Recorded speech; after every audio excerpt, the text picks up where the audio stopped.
श्री चित्रगुप्त मंदिर सभा के नव निर्वाचित पदाधिकारियों एवं कार्यकारिणी सदस्यों का शपथ ग्रहण समारोह भव्य रूप से संपन्न हुआ। इस अवसर पर उत्तर प्रदेश के यशस्वी मुख्यमंत्री महंत आदित्यनाथ योगी जी ने अपने आशीष वर्षन एवं उद्बोधन से सभी को मार्गदर्शन प्रदान किया।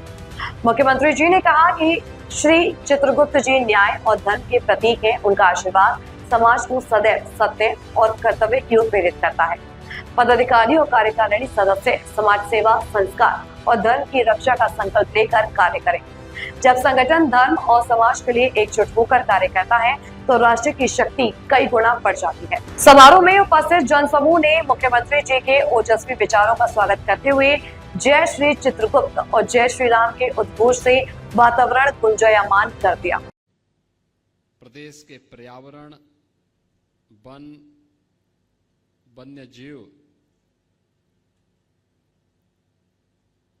मंत्री डॉक्टर अरुण कुमार सक्सेना जी, गोरखपुर के लोकप्रिय महापौर डॉक्टर मंगलेश श्रीवास्तव जी, गोरखपुर ग्रामीण से विधायक श्री विपिन सिंह जी, उत्तर प्रदेश महिला आयोग की उपाध्यक्ष श्रीमती चारू चौधरी जी,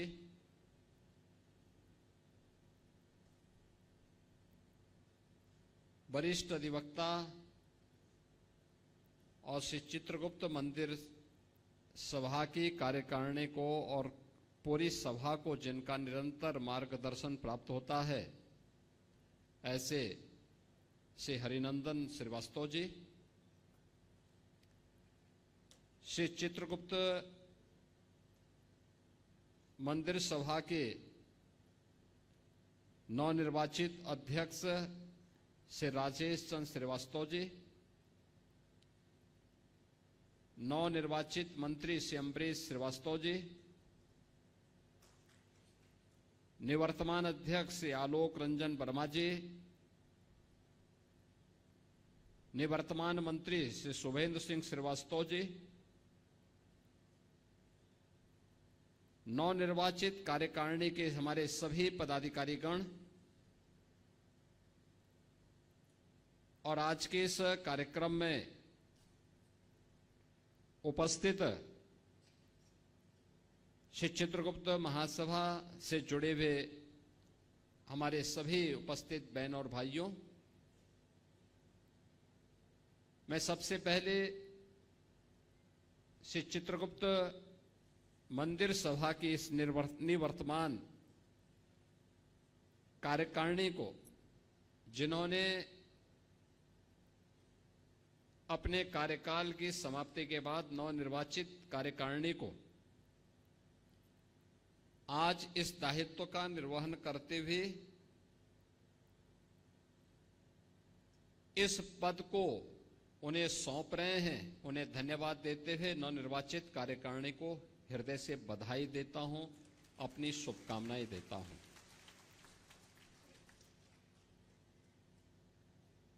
कहते हैं सृष्टि के रचयिता भगवान ब्रह्मा की विशिष्ट काया से कायस्थ जन्म लेता है और वह भगवान चित्रगुप्त के रूप में इस सृष्टि के सभी प्रकार के लेखा जोखा को रखने के व्यवस्था करता, उसके कर्म साधना को, यानी अच्छा कर्म करेंगे तो अच्छे फल प्राप्त होंगे, बुरे कर्म करेंगे तो बुरे फल प्राप्त होंगे। उस पूरी व्यवस्था के साथ जोड़ करके पूरे समाज को कैसे धार्मिक बनाना है, कैसे अध्यात्म के पथ पर अग्रसर करना है, यह कार्य यह सभा कर रही है और पिछले हजारों वर्षों से ये परंपरा चली आ रही है। यहीं पर नहीं, पूरे देश के अंदर कायस्थ समाज एक प्रबुद्ध समाज माना जाता है, पढ़ा लिखा समाज, और जीवन का कोई ऐसा पक्ष नहीं है, क्या धर्म का, क्या अर्थ का, क्या प्रशासन का, क्या व्यवसाय का, क्या चिकित्सा का, क्या शिक्षा का, जिसमें इस समाज से जुड़े हुए विभिन्न महापुरुषों ने अपना विशिष्ट योगदान न किया हो। याद करिए, गुलामी के कालखंड के दौरान जब ये देश भारत और भारतीयता की विस्मृति के दौर से गुजर रहा था, गुलामी की कालखंड से गुजर रहा था, तब शिकागो की धर्म सभा में इसी परंपरा में पैदा हुआ एक सन्यासी दुनिया के सभी धर्म गुरुओं के सामने इस बात का उद्घोष करता है कि मैं भारत की उस परंपरा से आया हूं जिसने सदैव मानवता के कल्याण का मार्ग प्रशस्त किया, और जो दुनिया के सामने इस बात की उद्घोषणा भी करता है कि मुझे गर्व है कि मैं हिंदू हूं। और स्वामी विवेकानंद, याद करिए, इसी परंपरा में तुम मुझे खून दो मैं तुम्हें आजादी दूंगा का उद्घोष करने वाले नेताजी सुभाष चंद्र बोस पैदा हुए।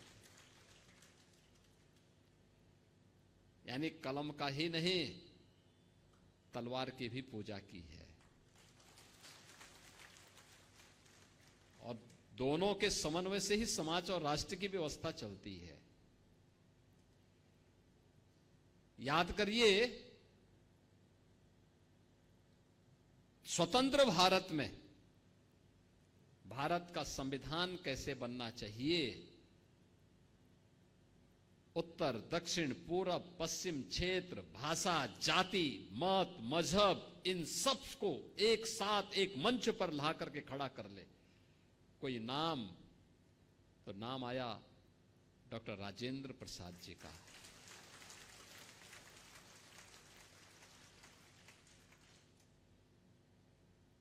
डॉक्टर राजेंद्र प्रसाद जी का।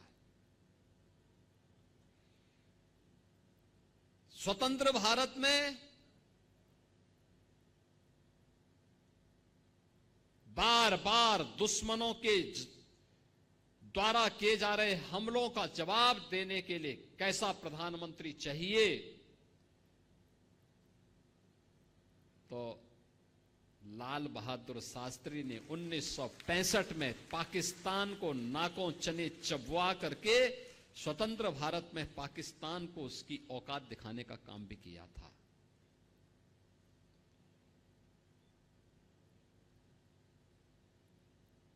कौन कहता है कि कायस्थ समाज केवल अपने कारोबार तक ही सीमित है, केवल कलम तक ही सीमित है? 1975 में जब लोकतंत्र का गला घोंटने का काम किया था, तब जयप्रकाश नारायण जी आगे आए थे, क्रांति का संघनाद उन्होंने किया था। और जब लोग ये बोलते थे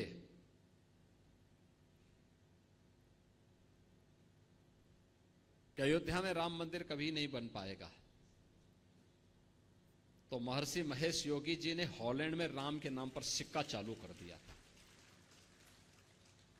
यानी भारत से बहुत दूर हॉलैंड में उन्होंने भगवान राम के नाम पे ही करेंसी जारी कर दी।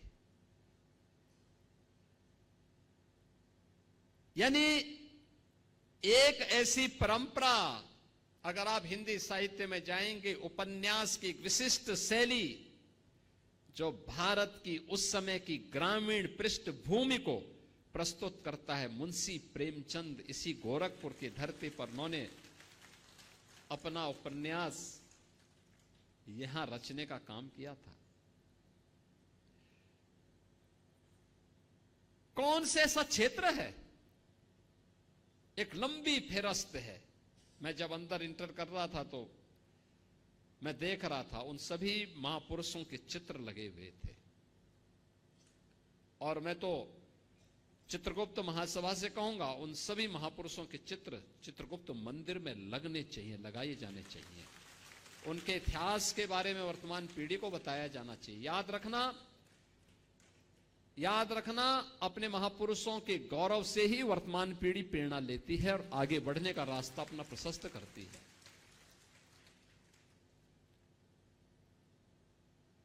शालीनता और सज्जनता किसी भी व्यक्ति के अपने गुण हैं, अपने संस्कार हैं, लेकिन उस शालीनता और सज्जनता में भी राष्ट्र प्रेम और क्रांति के ज्वार छुपे हुए हैं।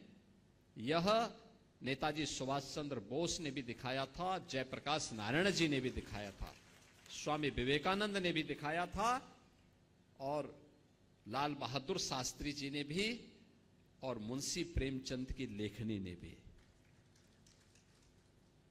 यानी कोई ऐसा दौर नहीं जब इस समाज ने देश के लिए बहुत कुछ न किया हो, बहुत कुछ योगदान न दिया हो, हमेशा। और उसी के प्रति कृतज्ञता ज्ञापित करने के लिए जब उत्तर प्रदेश के अंदर हमें नेशनल लॉ यूनिवर्सिटी की स्थापना करनी थी, तो मेरे सामने प्रस्ताव आया। मैंने कहा डॉक्टर राजेंद्र प्रसाद जी के नाम पर यह बनना चाहिए। प्रयागराज में हम डॉक्टर राजेंद्र प्रसाद जी के नाम पर लॉ यूनिवर्सिटी की स्थापना कर रहे हैं, क्योंकि उनकी जो साधना थी वो केवल अपनी जाति के लिए नहीं थी, देश के लिए थी, पूरे देश के लिए थे। डॉक्टर राजेंद्र प्रसाद जी पहले राष्ट्रपति थे जो माघ मेले में पूरे 1 महीने प्रयागराज में रहकर के भारत की सनातन परंपरा को मजबूती देने का काम करते थे। कुंभ के दौरान वहां रहते थे। प्रेसिडेंट सूट वहां बना हुआ है किले में, आज भी आप जाएंगे। डॉक्टर राजेंद्र प्रसाद जी की स्मृतियों को बार बार चिल्ला के कह रहा है।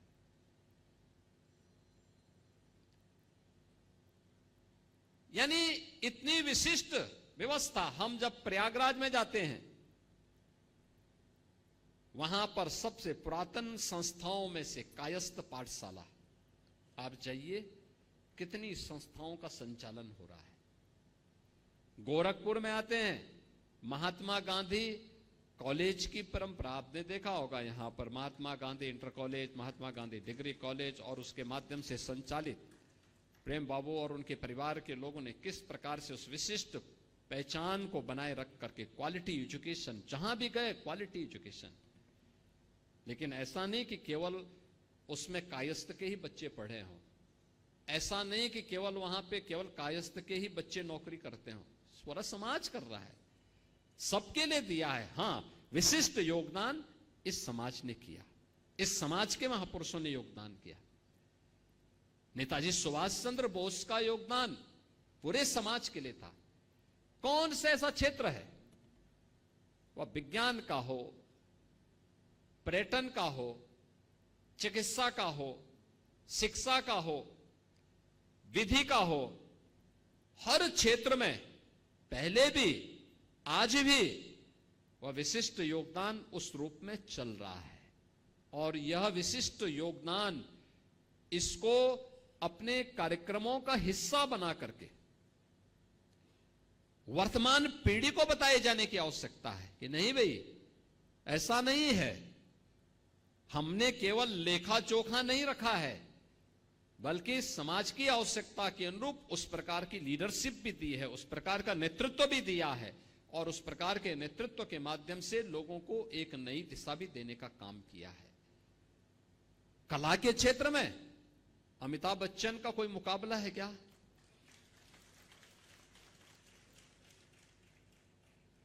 और आज भी आप मिलिए अमिताभ जी से, बहुत ही सहन, यानी कितनी सहजता के साथ। आज भी उनके मन में एक पीड़ा होती है, कहते हैं साहब मैं कहीं भी रहा हूं, लेकिन मैं उत्तर प्रदेश और प्रयागराज को या उत्तर प्रदेश को कभी भूल नहीं पाता हूं। कहीं भी जाता हूं लोग मुझे यही कहते हैं मेरे गाने के अनुसार ही मुझे बोलते हैं कि छोरा गंगा किनारे वाला। यही कहकर के लोग मुझे आज भी स्मरण करते हैं। आप देखो ना, आज भी उनके मन में, यानी जिन्होंने कला जगत में अपनी एक नई पहचान बनाया हो, लेकिन मन में अपनी धरती के प्रति वही आत्मीयता का भाव, वही सहजता, वही सरलता। आपने देखा होगा गोरखपुर में शत्रुघ्न सिन्हा जी कई बार आए थे, कार्यक्रमों का हिस्सा बने थे। वही सहजता, वही सरलता, और इसीलिए समाज की पहचान बनती है ऐसे महापुरुषों से।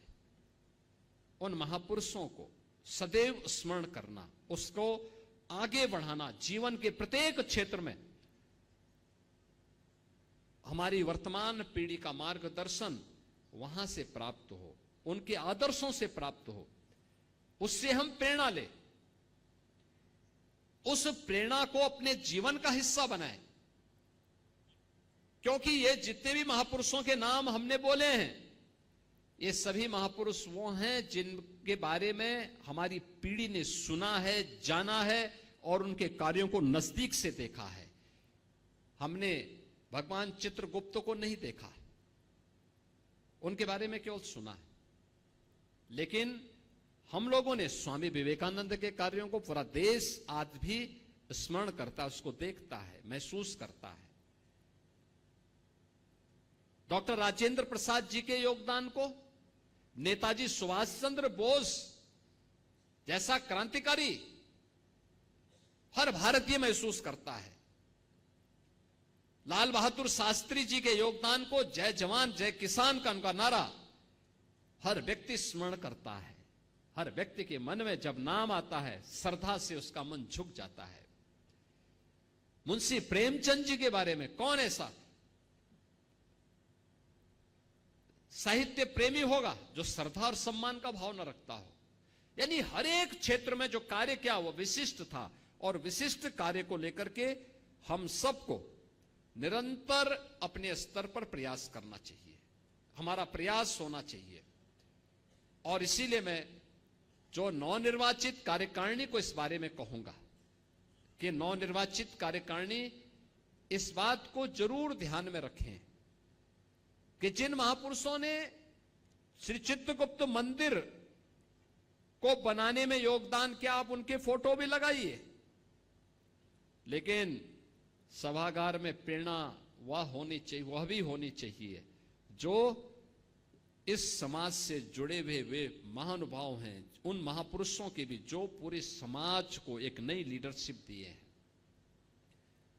दूसरा, इस प्रकार की सामाजिक संस्थाओं के पदाधिकारी और सामाजिक संस्थाओं की भूमिका होनी चाहिए कि समाज के अच्छे कार्यों को हाईलाइट करना, और अगर कहीं कोई बुराई है उस बुराई को दूर करने के लिए अपने स्तर पर प्रयास करना, उस बुराई को दूर करना, समाज को उससे दूर रखना। आपस में मिलन के कार्यक्रम समय समय पर होते रहने चाहिए। कुछ विशिष्ट लोगों को अपने कार्यक्रम का हिस्सा बनाया जाना चाहिए। देश और दुनिया के अंदर समाज से जुड़े हुए कौन से लोग विशिष्ट योगदान दे रहे हैं, उसका भी लेखा जोखा आपके पास होना चाहिए।